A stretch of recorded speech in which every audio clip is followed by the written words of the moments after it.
Got an email from David, lives in Forsyth. Is that right? Missouri? I think Forsyth is correct. Yeah. That's what I would say too. Wow. It's just you. You were a little stumped. I Big Al. was thinking, I wonder how he's going to say it. Well, it sounds right. Yeah. We could all be wrong. Yeah, We good. hello, Andy, Big Al and Joe. I drive a 2004 Hyundai Accent. I drink Milwaukee Light. Oh, old mud. You ever have a little Milwaukee Light? I don't think so. Oh, yeah. Had that back in the day. Steal that from my dad. Got it. That's what he would keep in the garage.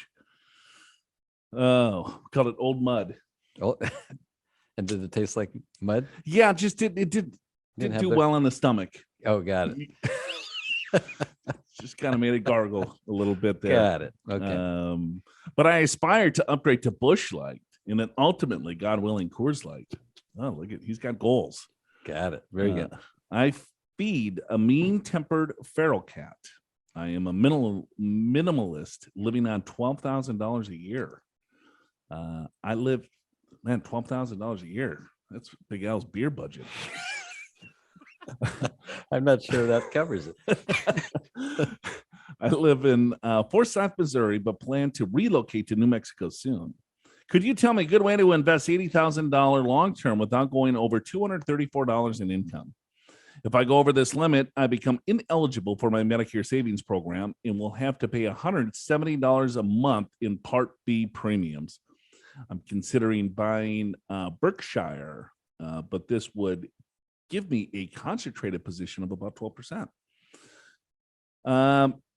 So he wants to avoid $234 of income now on an $80,000. Is that a month? So that's what I'm wondering. Or is that a year? Monthly or annual?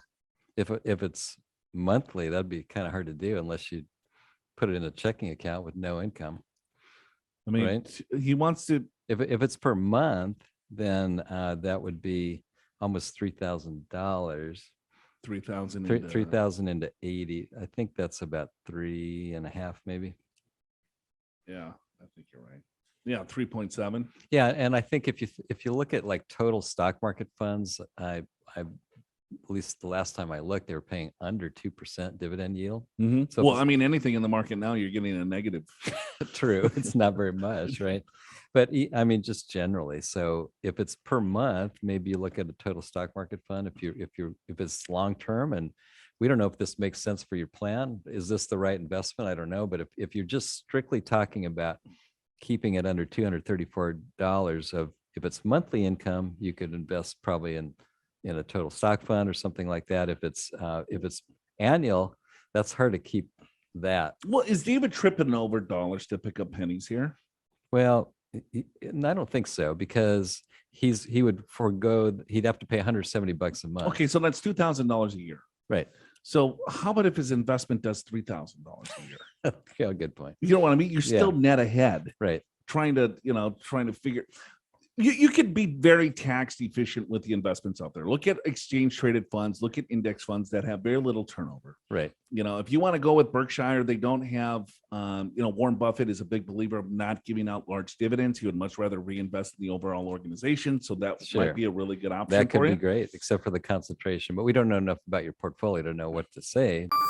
Are you prepared for retirement? Schedule a free financial assessment with an experienced financial professional right online at purefinancial.com.